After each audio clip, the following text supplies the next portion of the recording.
Meu nome é José Alberto, mas poucas pessoas vão me conhecer por José Alberto, na verdade todo mundo me chama de Beto. Tá? Eu trabalho aqui na Unimap, né, trabalho com a disciplina de banco de dados aqui, no curso de Sistema de Informação. E, na verdade, me propus hoje a um desafio, acredito, porque em eventos dessa natureza é muito natural, é muito comum que a gente venha aqui muito ligado a comandos, não é? E, putz, o que eu faço com o 8º bit quando ele vier com sinal baixo e tal, e qual é o comando select from? Então, aquela coisa muito voltada, isso é natural para a gente mesmo, porque é pragmático, é direto, é objetivo e acontece, né? E então eu disse assim, puxa, eu vou falar de modelagem, né, para um público que normalmente vem ávido por comandos, né? E como é que nós vamos fazer isso, né? De modo que eu consiga minimamente que vocês não durmam, né? Então, uma coisa que estava combinado, que ninguém sabia, era esse lance do Facunte. Ele já me ajudou, atrasou um pouquinho, chegou, já ajudou a galera e tal. É a parte de contribuição que eu estou tendo dele aí para o meu trabalho, né, para poder desenvolver esse tema com vocês. Na verdade, qual é a nossa ideia? A nossa ideia é a seguinte, nós vamos trabalhar numa discussão que não necessariamente seja uma discussão teórica. A questão é simplesmente discutir com vocês, poder trabalhar com vocês a ideia de que é o seguinte, o que está teorizado, o que está escrito, o que existe em termos de modelagem conceitual, é útil ou não é útil? Não é? Quantos de nós aqui já não ouvimos coisas assim? Essas coisas aí de fazer modelo, desenhar diagrama, isso aí é coisa de professor, rapaz. Quem não sabe, vai dar aula. Quem sabe, vem fazer aqui. Vocês já nunca ouviram isso? Quantas vezes vocês já não ouviram coisa do tipo assim, professor, o senhor trabalha também ou só dá aula? Não, só dou aula, eu não estou trabalhando, trabalhar não dá certo, cara, esse negócio de trabalhar dá muito trabalho, né? Entendeu? Eu só dou aula, né? Então essas coisas acontecem muito, né? E, na verdade, assim, o que eu posso discutir com vocês, apresentar com vocês, é uma, vamos dizer assim, uma experiência de vida que traz o reconhecimento da teoria e a aplicação, né? Eu sou, sim, acadêmico, eu sou professor dessa universidade, né? Trabalho, estudo, trabalho também, né? E também trabalho, na verdade, ou seja, a gente sempre procura ter um pé com a realidade, ter um pé nas organizações, da consultoria, está trabalhando para quê? Para justamente aferir algumas questões. Então, eu queria discutir com vocês aqui, basicamente, essa questão, quer dizer, em que é que uma boa modelagem de dados pode me ajudar de maneira efetiva, concreta, né, no resultado final, que é o quê? Que é o meu banco de dados, né? Como é que eu vou escrever meu DDL? Como é que eu vou escrever lá a minha definição de dados olhando para um modelo conceitual? O que esse modelo conceitual pode me oferecer efetivamente, né? Existe um texto muito antigo, mas que ainda é um clássico da computação, da informática, que é a análise estruturada moderna do Edward Yordon. Acho que muitos de vocês tiveram a oportunidade de estudar isso na graduação, né? Eu também. Mas uma coisa interessante desse texto do Yordon é que, no início de cada capítulo, ele se preocupou em colocar uma epígrafe. E no capítulo 5, quando ele começa a discutir o ciclo de vida do sistema estruturado, ele usa essa frase que foi extraída das cartas do Kafka, né? Ele viu que o Kafka talvez fosse um pouco depressivo, até em função das condições de vida dele, de como é que foi e tal, né? Então tem máximas dele que eu acho interessante. Uma delas é assim, há esperança. Não para nós. E uma que está lá, então, como epígrafe do capítulo 5 do livro do Yordon, né? Que foi traduzido para o português, mas eu não me atrevi a fazê-lo, porque achei assim que a tradução que está no texto lá não é muito real. Eu optei por deixar o texto original para vocês aqui, cada um vai buscar a sua interpretação para isso, né? Mas tem sido, para mim, na prática, no cotidiano do trabalho com projeto de banco de dados, a maior realidade, né? Ou seja, não existem regras rígidas. As teorias não são a suma expressão da verdade, não existe verdade. Não existe aquela coisa de certo e de errado. Para quem trabalhar com projeto, né, você não tem que se ater a isso. Não, isso é errado, isso é certo. Não. Você pode negar uma teoria, você pode negar um método. Você só não pode fazer isso de maneira prematura, sem refletir. O método existe. Ele é um caminho, é uma saída. Eu vou aplicar? Posso aplicar. Eu vou negar? Posso negar. Só que para negar o método, tem que estudar. Não que não possa. Né? Existem tantas situações aí que a gente fala assim, vou criar essa tabela aqui sem chave primária. Posso? Pode. Você sabe o que você está fazendo? Sei. Bom serviço. Não é isso? Quer dizer, não é que o método não pode ser negado. Ele pode. Mas para negá-lo, é preciso refletir sobre isso. Então, seguir o método é uma tarefa mais fácil. Não dá erro. Não tem como errar. Se você segue o método, vai dar certo. Se você negar o método, pode ou não. Aí vai depender de como é que você está lidando com isso. Bom, aqui nós temos aqui o nosso bom e velho fluxo de processamento de dados, né? Que felizmente se mantém o mesmo. E eu sempre digo assim que é um fractal na computação, né? Você pode falar em qualquer metodologia de desenvolvimento, qualquer paradigma. Se você está afim de falar em orientação a objetos, se você está falando em programação estruturada, em qualquer uma das situações, a menor parte de um programa de computador segue esse fluxo. Assim como todo o sistema é isso. Recebe dados, processa, devolve informação. Se a gente for dar uma olhadinha rápida lá no nosso Aurélio, a gente vai perceber que a interpretação que ele dá para as palavras dados e informação são sinônimos. Então, se você chegar para alguém e disser assim, o que é um dado? É uma informação sobre alguma coisa. E informação o que é? É um dado sobre alguma coisa. Não é porque no cotidiano, se a gente for observar isso de maneira semântica, a gente usa indistintamente. Todo mundo usa dado e informação como se a mesma coisa fosse. Para nós, né, administradores de bancos de dados, projetistas de bancos de dados, isso são duas coisas bem distintas. Muito distintas. Não é? Porque o banco chama banco de dados, não chama banco de informação. Chama? Não, né? A menos que, bom, sei lá, às vezes já inventaram, as coisas são tão rápidas, mas, em princípio, temos bancos de dados. Não é? Por que bancos de dados? Porque os dados têm algumas características que são importantes e que permitem o seu armazenamento. Né? Então, o dado é estático. Ele não muda. E o dado representa um fato. Né? Então, né, no dia 4 de julho de 1900 e alguma coisa, nasceu o meu amigo Bacarim. Não é mesmo? Vai mudar isso? Não vai mudar. Então, se eu quero guardar um dado, eu vou guardar a data do nascimento do Bacarim. Quando eu quiser saber qual é a idade dele, eu vou fazer um processamento sobre esse dado e vou obter uma informação. A informação é dinâmica, essa muda. Não é verdade? A informação é dinâmica, ela muda. Né? E ela, então, não representa um fato, mas sim demonstra um estado. Tá? Então, quando a gente está trabalhando com modelagem conceitual, por mais simples, por mais trivial que isso que eu estou dizendo para vocês possa parecer, essa é a primeira peça do projeto de um banco de dados com qualidade. Lógico que qualidade é uma coisa relativa também. Né? Não vamos discutir isso aqui, porque senão deixa o Crosby lá com os textos dele lá. Né? Mas, percebam, se você não consegue assimilar isso, você tem uma dificuldade. Você diz assim, bom, mas eu quero armazenar uma informação. Você acha que o banco, toda vez que você vai tirar um extrato, ele pega lá o teu primeiro lançamento, vai multiplicando, dividindo, né? Se for as nossas contas aqui, vai passar lá pelo plano cruzado, pelo plano não sei o quê, converte moedas, não sei o quê, para chegar no teu saldo hoje? Vocês acham que vai acontecer isso? Não vai acontecer isso, né? Lógico que existe informação armazenada. Né? O saldo bancário, no meu caso, sempre menor que zero, mas pelo menos ele é dinâmico. Né? Ele é dinâmico. Se eu usar uma escala invertida lá, está sempre beleza, assim, né? Então, ele é dinâmico. E você acha que não está armazenado o saldo, que toda hora se calcula, porque ele não é um dado, porque ele é uma informação? Não, armazena informação. Não é? Quem aqui já não fez aquele estoquinho para a lojinha do primo, né? Quando a gente está começando, todo mundo chega e fala, meu, você está aí na informática, faz um programinha para mim. Não tem assim? Faz um programinha aqui para mim, para eu controlar um estoque. Todo mundo já fez um programinha para controlar estoque. Né?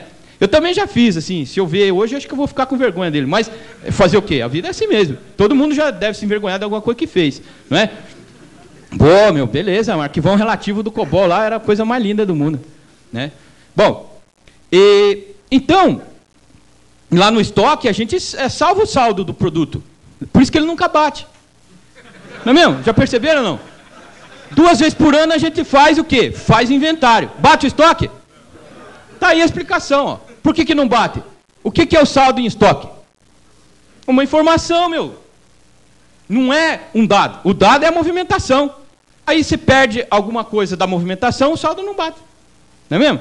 E faz 2 vezes por ano inventário, 3 vezes por ano. E continua não batendo. Paciência. O saldo é um valor numérico fuzzy, assim. É mais ou menos. Né? Tem um mais ou menos. O rolo é quando eu tenho mais ou menos 1.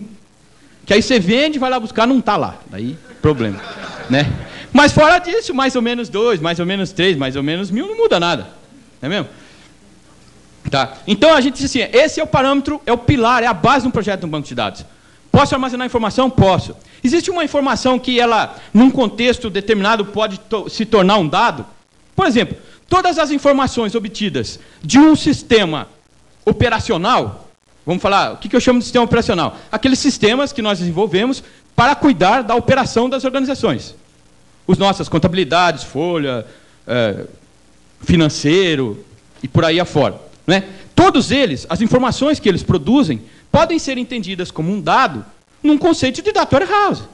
Certo? Eu preciso de um cubo de decisão, vou montar uma base. Os dados preliminares de um data warehouse são informações obtidas a partir, né, naquele contexto, elas não são mais informação, serão dados. Quanto eu faturei hoje? Né? No conceito do sistema de faturamento, isso é uma informação, eu vou somar quanto foi vendido em cada nota, eu vou obter. Agora, lá no meu sistema, lá no meu data warehouse, no meu sistema de apoio à decisão, no meu sistema, bom, isso aí pode ser um dado que está inserido num contexto mais amplo. Então, não há certo e errado, não é esse o problema. O problema é só entender, vou armazenar uma informação. Aí você dá uma paradinha e fala, estou negando o método. Lembra do Kafka lá? Você viu o estado dele em cima da mesa ali, né? Essa figura aqui foi ele mesmo que desenhou. Não? Opa! É ele mesmo quem fez essa gravura. É dele próprio. Está lá nas cartas dele lá. Tá?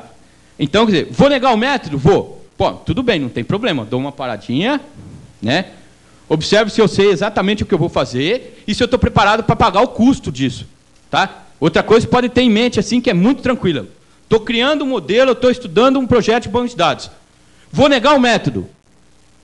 Bom, vamos avaliar custo-benefício. Tem um custo, de graça não fica.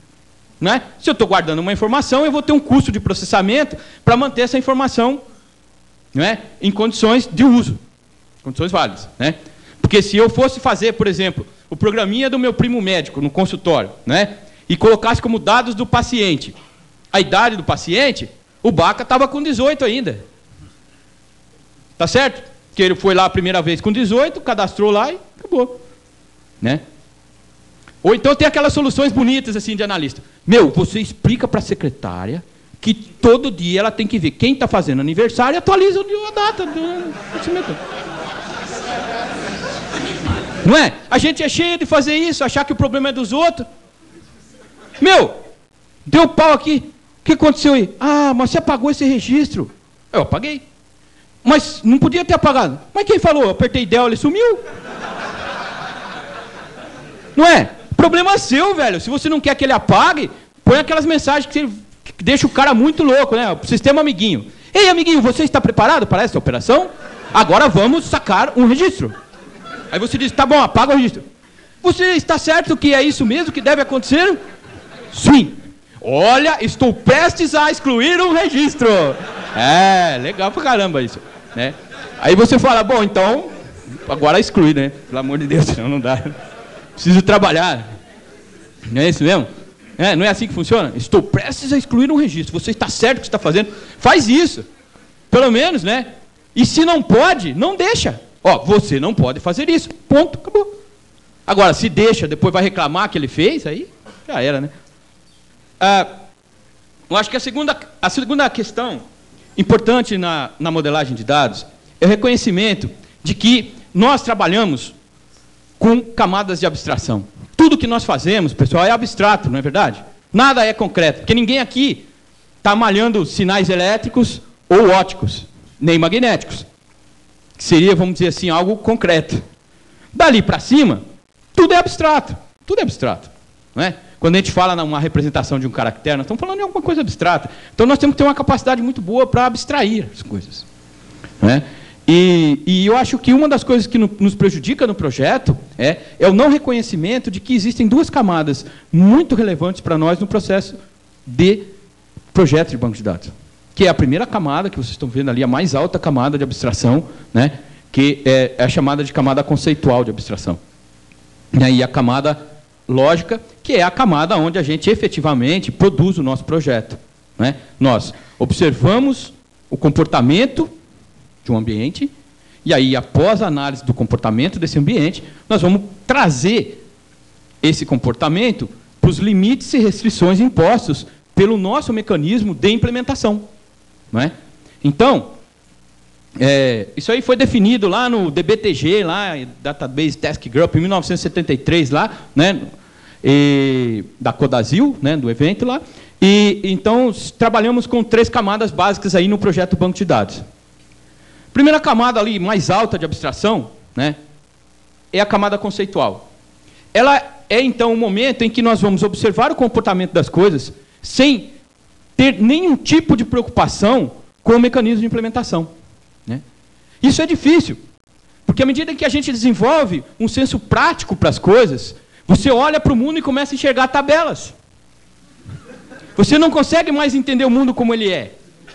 Você olha para alguma coisa, alguém chega e fala para você, ô meu, dá para fazer o programinha do estoque? O programinha do estoque agora já está mais sofisticado. Agora você já fala, bom, o programinha do estoque precisa de um banco de dados. Né? Antigamente você fazia uns arquivos lá, botava os treinos lá dentro, e, né, fazia aquela. Agora não, agora você já, bom, precisa de um banco de dados. Né? Provavelmente deve ser o Firebird, porque é o melhor e mais barato. Logicamente. Aí se o cara fala, não, mas eu tenho muita grana. Bom, daí você fala para ele usar aqueles outros lá também, que serve. Né?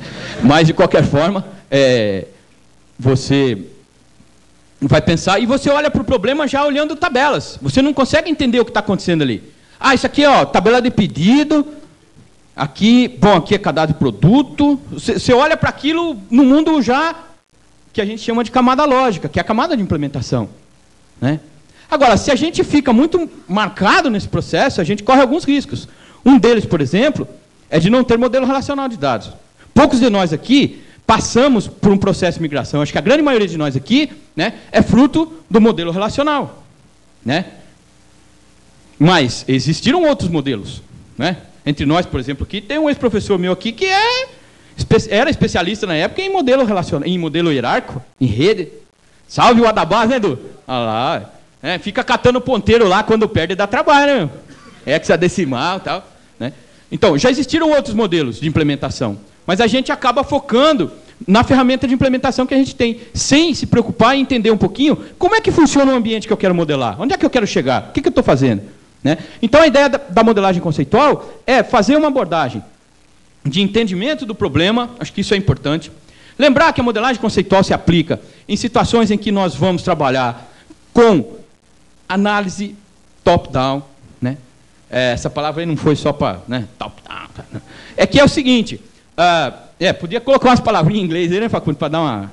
Né? Mas não é não, isso aí é que também é outra coisa que é meio xarope de traduzir, todo mundo fala, de cima para baixo, mas não é isso. Né? Em princípio é o seguinte, quando você já tem um conjunto de dados, quando você já tem um conjunto de arquivos, vamos falar assim, já existem os dados depositados, lógico que modelagem conceitual, entidade de relacionamento, talvez não seja a melhor solução. Você tem que partir para uma reengenharia, uma abordagem de baixo para cima, porque os dados já existem. Essa abordagem ela se aplica a situações em que você quer entender o problema e propor uma solução para ele. Né? O modelo, a camada lógica de abstração é o momento, então, em que a gente expõe o que a gente conseguiu. Olá, Jim. Hi. Annie. Tudo bom? O Jim e a Annie já estão conosco aqui, Cantu. Gene Stark, Lenny Harrison. Ok. Bom, vamos continuar aqui. Porque senão eu vou ter que falar para eles agora, the book is on the table e tal. Eu treinei bastante só para falar hi Annie, hi Gene, né? Nice to meet you. Ontem eu passei o dia inteiro, toda vez que eles olhavam para mim, oh, não, de novo.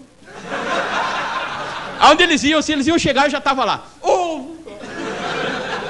Depois de noite eu dei uma pinguinha pro Jim, daí acho que ele dormiu bem. Taquei uma cana nele, só que eu acho que o Facundo bebeu mais que ele, aí deu probleminha, aí, mas tudo bem. Não estava combinado, Facundo, era só para ele, entendeu, bicho? Pô, né? Bom, então na camada lógica nós vamos ter que fazer o quê? Nós vamos ter que expor aquilo que a gente concebeu, aquilo que a gente entendeu do problema que a gente está querendo resolver, nós vamos fazer essa exposição às restrições impostas pelo mecanismo de implementação.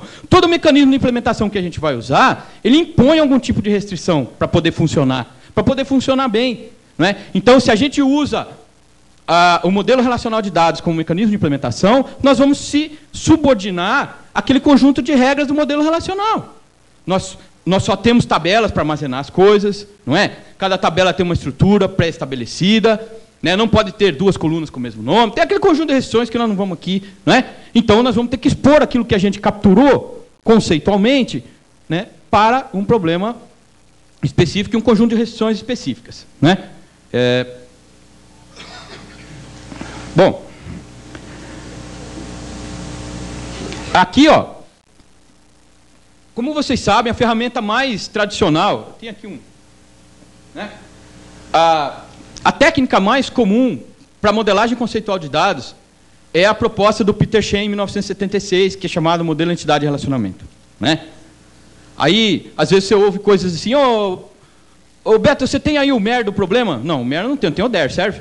Daí fica aquela coisa, né? Porque, na verdade, o MER é uma proposta, é um modelo, né? É um modelo. O que representa graficamente o resultado da aplicação desse conjunto de técnicas é um diagrama, que é o diagrama entidade e relacionamento, né? Então, o que a gente tem normalmente é um diagrama. A proposta do Peter Shane é uma proposta completamente desvinculada de qualquer mecanismo de implementação, né? Então, em que pese muita gente achar que ao construir um diagrama de entidade e relacionamento, construir um modelo relacional, ou alguns outros pensarem que um diagrama entidade e relacionamento só serve para uma implementação relacional, né? A primeira coisa que a gente tem que ter claro é a seguinte, são coisas completamente diferentes, tá? Não tenha preocupação de enxergar tabelas no DER, num primeiro momento, né? E nem tente colocar construir um DER para um conjunto de tabelas. São coisas distintas, são momentos distintos do processo de concepção do banco, né? Então, como é o sistema mais comum que a gente tem, que a gente já está acostumado, né? Eu trouxe aqui o famoso sistema de vendas aqui, mas sem estoque, sem controle de estoque, para não ter quantidade no produto ali, de saldo, só para não, né? Na verdade, eu trouxe esse modelo para poder exemplificar um pouquinho, né, a coisa do conceito mesmo. E o que é que está escrito nesse modelo aí, que reflete diretamente sobre a construção do meu banco de dados, né? Que tipo de informação eu consegui capturar no meu modelo conceitual, não é, que me permite construir bem o meu banco de dados, né? Porque existem coisas... Bom, o primeiro esclarecimento que eu preciso apresentar a vocês aqui, antes que vocês digam que eu fiz tudo errado, né, é o número 1. Esse modelo foi construído com a utilização de uma ferramenta chamada DBMain, que é desenvolvida pelo grupo de banco de dados da Universidade de Namur, na Bélgica, né, da Fundação Notre Dame. É uma ferramenta muito legal, vocês podem usar. Ela é liberada para projetos de até 50 objetos, mas dá para fazer bastante coisa, né? Eu usei a versão 6.5, mas quem está ligado mais em um ML e tal, a versão 7.2 deles, que está disponível para download na página, já suporta o ML, tá? Então, quem quer trabalhar com diagrama de classe e tal. Bom, e a outra questão é que esta ferramenta, né, ela usa uma notação de cardinalidade ali, tá, que é a notação europeia, que é o padrão Merise, né? Então, quem está acostumado com o padrão americano do Peter Shane vai olhar ali e falar, o que é isso, meu? Será que o cara trocou tudo ou eu que troquei tudo, né? Tá? Não troquei nada. Assim, eu estou me valendo de uma notação que não é a notação mais convencional, mas que, ao longo do tempo, o meu trabalho com o ensino de projeto de banco de dados me permitiu observar que ela é de leitura mais fácil, mais tranquila, né? Se vocês puderem acompanhar aqui, ó. Ao contrário do que acontece na notação americana, convencional, não é? Eu tenho a cardinalidade dessa entidade próxima dela própria, né? Então, o que eu estou dizendo aqui? Eu estou dizendo que um vendedor elabora, no mínimo, uma venda e, no máximo, N vendas. Né? E estou dizendo que uma venda foi elaborada por, no mínimo, um vendedor e, no máximo, um vendedor. Né? Então, pode parecer invertido aqui, mas nós estamos na modelagem conceitual. E, conceitualmente, isso é mais simples de entender, não é à toa que os caras inventaram, tal, não fui eu que inventei, né? Só estou usando aqui. Tá? O legal dessa ferramenta é que, concebido o modelo conceitual, ela automaticamente produz para mim o modelo relacional de dados. Tá? Então, ela vai converter esse diagrama num diagrama relacional. Ou seja, ela vai impor a esse conjunto de elementos que eu identifiquei na hora de tentar resolver o meu problema, as restrições do modelo relacional. Né? Por exemplo, existe relacionamento no modelo relacional? Não existe. Existem tabelas. Né? O modelo relacional chama, até o nome dele vem em função do conceito matemático de relação. Né? Mas não existe isso aqui. Esse elemento aqui não existe. Lá só existem tabelas, não é verdade? Agora, perceba aqui, ó, por exemplo, esse elemento aqui, à medida em que eu fiz a concepção dele, eu percebi que ele detém dados. Né? E ele não é uma entidade. Né? Então vem aquela coisa, toda entidade vira uma tabela, tal, tudo que é relação do tipo N para N, né? O relacionamento vira uma tabela. É verdade, tem esse conjunto de regrinhas. A gente pode aplicar essas regrinhas ou pode entender o modelo, né? E fazer a tradução dele, a conversão dele de maneira mais interessante. Né? Bom, o que é que a gente gostaria de observar aqui? Ó? Percebam lá na entidade cliente, nós temos um atributo chamado PhoneCli, né? Que dificilmente a gente grafa desta forma, não é verdade? Quem põe a cardinalidade em atributo aqui, levanta a mão. Ô, louco. Não, tudo bem, vocês não querem interagir comigo. Eu vou respeitá-los. Deve ser. Né? Então, a gente não tem o hábito de indicar a cardinalidade de um atributo. Mas é importante reconhecer que o phone é um atributo. Né?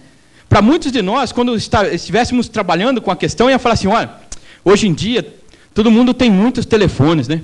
Alguns já vão falar assim, não, no máximo 3, hein? Ó, avisa lá que, o negócio é o seguinte, cliente nosso só pode ter até 4 telefones. Não vem com essa história que vai ter 5, vai ter um só, aqui é 4 telefones. Né? Quer dizer, é quem presta serviço querendo dizer para o patrão como é que ele vai fazer o serviço dele.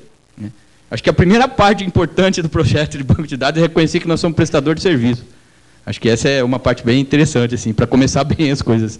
Né? E não ditamos regras. Mas o natural seria a gente imaginar, bom, vou fazer uma tabelinha de telefone aqui, vou ter a chave primária do cliente aqui, indicando de quem que é aquele telefone, daí, né, isso que você vai pensar de maneira objetiva, direta e tal. Né? Não, mas por que é importante eu ter o conceito de que se trata de um atributo multivalorado? Né? Porque também uma coisa interessante que vem acontecendo conosco é que, na maioria das vezes em que a gente é exposto a um determinado tipo de problema para resolver, a gente já tem algum domínio sobre o problema. Coisa que não aconteceu conosco, que estamos na área há muito mais tempo. Nós fomos convidados há muito tempo atrás a desenvolver projetos de banco de dados, a desenvolver sistemas para problemas cuja natureza não nos era conhecida. Né? Hoje todo mundo fala, vamos fazer um Bill of Materials, uma árvore de materiais com relacionamento interno. Pá. Pô, mas quando a gente foi chamado lá para começar a pensar nisso, né, o cara tinha um Cardex modelo 3, eu acho que pouca gente sabe o que é isso. Né? Não é? E aí você não conhecia o problema dele, então não dava para você propor uma solução já assim, porque você já viu em algum lugar, ou porque você já estudou, porque não é? Você precisava entender o problema. Qual é o reflexo direto daquele telefone ali? Né? Será que existe um reflexo direto? Eu acho que existe. Ó. Aqui, na verdade, vocês têm um modelo relacional produzido pelo próprio DBMain, né? Como resultante da aplicação das regras de relacionalidade sobre... Né? É tão simples que um software consegue fazer. Não é? Mas, na verdade, o que acontece? Construído o modelo, concluído esse processo, normalmente a gente vai agregar a ele as nossas especificações e conhecimentos do negócio. Né? Ele faz alguma coisa baseada em parâmetros de maneira direta e tal. Nesse nosso problema aqui, não foi necessário intervenção nem nada. Ó. Ele pegou lá o que a gente tinha aqui como um atributo do cliente, transformou numa tabela lá, não é? Jogou o atributo para lá, pegou a chave, que era a chave primária do cliente, passou para lá como chave estrangeira, compôs, percebam a composição, não é? Olha lá, a chave primária da tabela phone-cli já é concatenada, né? Por quê? Está no sangue, né? Porque uma coisa muito legal é assim, as pessoas às vezes estão envolvidas em projetos de banco de dados, aí alguém chega do lado e fala assim, mas como que você transformou o atributo telefone numa tabela? Daí você olha para ele e fala, olha, eu tive um insight, cara, o negócio é o seguinte, isso está no sangue, meu. Está no sangue, né? Um amigo nosso, né, Baca? Está no sangue. Se não tiver no sangue, não vai fazer, né? Nem tudo está no sangue. As coisas têm explicação, né? E são tão simples que um software consegue fazer. A gente é que às vezes, né, superestima e tal. Então eu preciso ter um insight. Lógico que o insight ajuda. Porque essa coisa de dizer que software é um produto, eu não consigo formar opinião absoluta. Me desculpem, mas dizer assim, eu vejo no software um pouco de artesanato também, vejo um pouco, né, de criação, não consigo ver essa coisa desvinculada. Mas nesse caso específico, a coisa está muito tranquila, muito bem resolvida ali. Bom, a hora que eu for criar essa tabela, né, o que é que vai acontecer efetivamente? Ó, eu coloquei, não sei se deve estar meio ruim para vocês lerem ali o create table ali, né? Mas, em princípio, percebam que quando a gente foi construir a chave estrangeira que aponta para o cliente, nós colocamos lá no final, on, delete, cascade. O que é isso? Por que está on, delete, cascade ali? E por que na chave primária, na declaração da chave estrangeira, bom, aí não tem outro, né? Mas por que é que foi colocado, então, on, delete, cascade ali?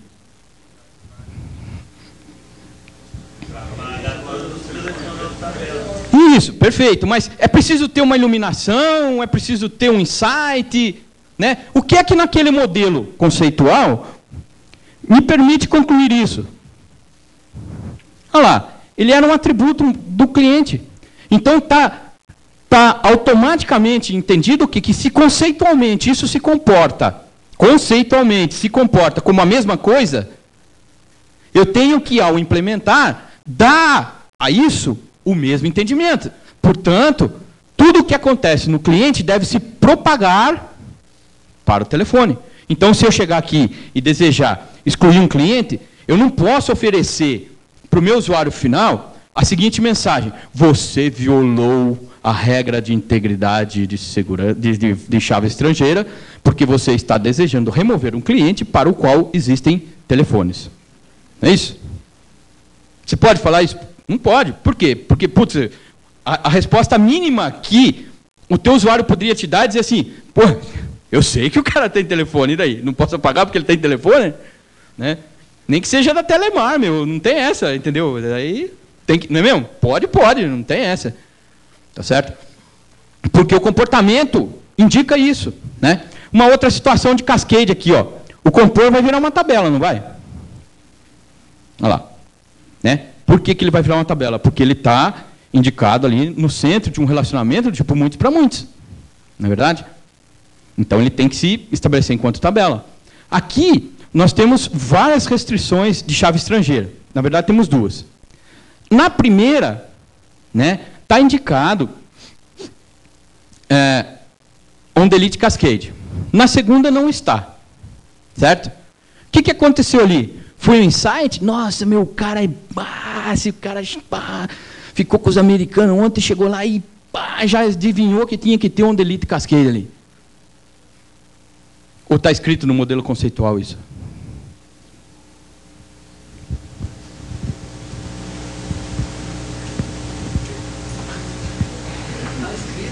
Está escrito.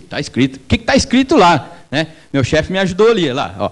Então, o que está escrito lá? Está escrito o seguinte, que um produto pode existir independente da existência de uma venda. Está lá, porque um produto, ele compõe no mínimo nenhuma e no máximo N vendas. Certo?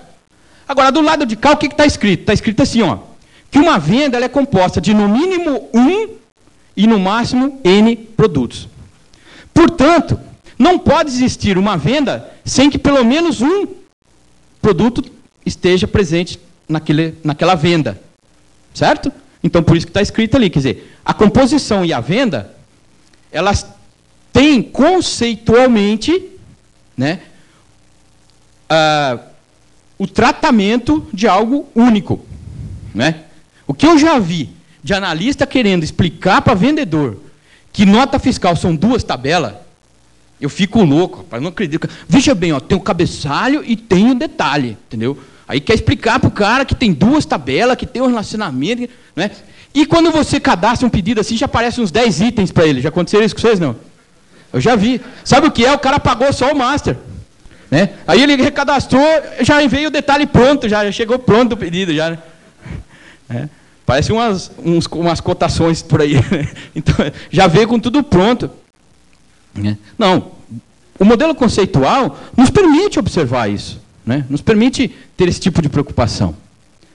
A outra questão que o modelo conceitual nos ajuda muito, né, é essa fase de transição que nós estamos vivendo agora, porque eu, pessoalmente, entendo que a ideia de sistemas em multicamadas, não vejo lá muito futuro, né? Mas é uma opinião pessoal minha, não se trata de nenhum estudo científico, nenhum, né? Eu acho que, na verdade, nós vamos ter 2 camadas mesmo, entendeu? Web server e client. Né? Porque, primeiro, o cliente é o sonho de todo profissional da área de informática, certo? Porque no cliente o que você precisa? Nada. Deu pau? Liga, desliga uma vez. Deu 2? Não dá mais. Então baixa a imagem. Não precisa instalar nada lá, não precisa colocar nada lá. Né? Tem o Mozilla lá? Tem. Ah, não, só tem aquele outro. Serve também. Vai. Não é mesmo? Roda naquele outro lá também. Tá bom. Tá certo? Não precisa nem ir lá no cara. O processamento é todo no servidor. Né? Mas a distribuição, às vezes, é necessária. Existem modelos complexos. Eu não quero muito entrar no detalhe. Por que é que eu estou falando para vocês de multicamadas? Porque nós chegamos no momento do projeto do banco de dados em que o que é que está acontecendo hoje? Como é que a gente vai definir que regra de negócio vai para o banco e que regra de negócio vai ficar no servidor de aplicação? Né? A última vez que eu encontrei com o... Putz, como é que chama aquele cara do Rio lá? Agora me deu branco aqui. Ele escreve sobre Java bastante, assim, e tal. Eu falo que é o seu Creis, um carioca lá. É super gente boa, mas é que ele fala muito engraçado. Ele faz muita palestra por aí e tal. Ele estava fazendo uma palestra sobre tuning em servidor de aplicação. Falei, meu, tuning em banco de dados, bem, mas tuning em servidor de aplicação já, cara. Não é, porque precisa balancear, pá, então, né? Quer dizer, tá claro para nós que regra nós vamos jogar para dentro do banco e que regra nós vamos deixar no servidor de aplicação, né? Isso é uma coisa que está nebulosa ainda, né? Por que é que o meu servidor de banco, meu sistema gerenciador de banco de dados me oferece recursos como triggers, stored procedures, né? External functions, se ele for bom, tem já external functions, né? Tá certo? Para que é que ele tem todo esse conjunto, todo esse aparato de recursos, se eu tenho um servidor de aplicação? O meu banco passa a ser um repositório, né? Daí a ideia de usar mais MySQL assim fica beleza, porque para armazenar e recuperar não temos nada mais rápido. Na verdade, ele é clean, ele é perfeito, foi feito para isso. Né? Embora aquela licença dual lá é meio malvada, né? Tem gente que usa achando que é livre e não é não, depois tem que pagar lá, meu. Tem que ler a licença lá. Tem gente que não lê a licença e depois cai do cavalo. Mas que a licença é dual. Mas de qualquer forma, a ideia central é essa, quer dizer, como é que nós vamos delimitar? O que nós vamos... Então, o modelo conceitual, eu acho ele um elemento bastante interessante nessa decisão, porque qual seria a ideia? Bom, eu vou fazer com que o banco se responsabilize por todas aquelas regras que são relacionadas ao domínio permitido para o comportamento dos atributos. Né? Então, domínio, tudo bem? A ideia de domínio, né, o conjunto de valores possíveis para um atributo e tal. Né? Então, tem aquela coisa lá, o domínio do atributo sexo. Né? Caractere com 20 posições. Aí um chega lá e escreve macho, o outro escreve sou bonitona, aí, né, tá. Aí o outro chega lá e põe mulher, o outro põe M, só uma M de masculino ou de mulher? Não, de mulher, de masculino, né? Aí chega aquele assim, meio atrasado, assim, acordou meio atrapalhado, já põe lá uma vez por semana, né? Tá. Aí você precisa fazer seleção no atributo, sai mais nada. Né, Facundo? Beleza aí? Olha, obrigado, amigão. Descontrair, ele tá muito tenso. Esse cara não é assim, não estou entendendo, bicho. Firebird. É o pássaro de fogo. Tá bom. A Fênix. Então, se você... Esse atributo vai precisar de um domínio pré-estabelecido, MF01, que você definir. Né? Como é que você vai impor essa restrição? Você vai chamar isso de regra de negócio? Ó, no meu negócio, entendeu? Mulher é mulher e homem é homem. Certo? Parece aquela música do Falcão lá. Né? Ó, não é regra de negócio. Faz parte da discussão sobre domínio do banco. Não é verdade? Então, vamos trabalhar com domínio. Tá? Então, vou criar um domínio, ou vou criar uma cheque, né? Põe uma integridade de... uma restrição de cheque de verificação ali no banco, faço o mecanismo que eu achar mais interessante. Isso não é regra de negócio. Por quê? Porque diz respeito ao comportamento, especificamente. Né? Nesse modelo aqui, eu fiquei pensando assim, puxa vida, como é que a gente reflete isso? Né? Olha, que eu me preocupei muito em fazer algo que vocês pudessem ler. Estou chateado aqui, mas... bom, na verdade, aquele trechinho amarelo ali, embaçado ali, né, é a construção de um gatilho. Tá? O que é que nós estamos fazendo naquele gatilho ali? Aquele gatilho ali, ele está dizendo o seguinte, olha, se o valor informado para a venda de um produto na composição ali for menor ou igual a 0, vamos assumir como valor de venda o preço de referência do produto. Só isso. Tá? Então, quer dizer, isso é uma regra de negócio? Não, não é uma regra de negócio. Não é? Porque não dá para vender alguma coisa por 0, dá? Já que tem gente que vende, né? Vende por 1 milhão, 2 bilhões, tá, aquele rolo. Mas não pode. Então, quer dizer, não necessariamente isso é uma regra de negócio, é uma trigger simples que indica o seguinte, bom, eu, em princípio ali poderia até ser mais, otimizar o código, né, e só fazer o select se realmente precisasse, né? Não, isso aí é as madrugadas, acontece essas coisas, tá vendo? Então eu fiz o select primeiro para pegar o preço de referência do produto e depois eu fiz o teste. Se o valor for menor ou igual a 0, eu uso aquele preço. O ideal seria ter feito o select só se eu precisasse, né? Já já bati no banco sem precisar. Mas paciência, né? Nós estamos aqui para... Depois eu tenho uma outra lá de aprimorando suas triggers, né? Senão eu não tenho o que fazer depois, que eu vou falar o quê para vocês, né? Aí depois eu pego essa aqui e faço uma outra palestrinha, né? Aprimorando as triggers que eu construí, tá? Então, mas é isso, tá? Então, quer dizer, o modelo conceitual, efetivamente, ele nos permite, então, obter dele, né, todo o conjunto de informações necessárias para um bom projeto de implementação. Está tudo escrito lá. Basta eu ter vontade de recuperar, de ler, de conhecer, né? Não precisa de insight. Com insight é mais fácil, né? É mais fácil, claro. Se você tem um dom, tá certo? E recebe né? Recebi um projeto, fica mais rápido de fazer, tá certo? Mas, se for o caso de estudar e aplicar as regras, também funciona, tá bom? Então, eu acho que uma das poucas coisas que eu pude escrever aí de minha autoria, né? Deixar para vocês a ideia de que, no meu entendimento, então, não é proibido intuir, não é proibido romper as regras, quebrar as regras. Tudo isso é possível, né? Mas isso exige mais conhecimento, não é? Aqui na escola, quando a gente está dando aula, é interessante isso, né? Porque quando você aplica uma prova, daí 2 dias depois você passa no corredor assim, você ouve o pessoal conversando. Daí alguém assim, e aí, como é que você foi lá na prova do Beto? Me deu 4, meu, você acha? E você, como é que foi? Não, eu tirei 8. Né? Quer dizer, menos que 5 fui eu que dei, mais que 5 ele tirou. Não é mesmo? Não é assim que funciona? Mais que 5 a gente tirou, menos fui eu que dei. Não é verdade? Então, o que acontece? Quando eu tenho que dar uma nota abaixo de 5, eu não acho que eu dou nota, cada um que tira, mas como todo mundo acha, quando vai ser abaixo de 5, o que eu vou ter que fazer? Tem que olhar direitinho, com cuidado, né? Eu preciso ficar olhando muito uma prova que tirou 10, assim, você acha que alguém vai reclamar? Falou, Beto, eu errei aqui, você deu 10, mas era 8. E eu nunca passei por isso, são 16 anos aí. Tem gente com mais tempo que eu aqui, mas acho que não, dificilmente passou por uma situação desse tipo, né? Tá? Aí, Boaca disse que já foram reclamar com ele lá, que 10 estava muito. Baixa aí. Né? Então, a situação é essa. Eu acho assim, não podemos desconsiderar o método,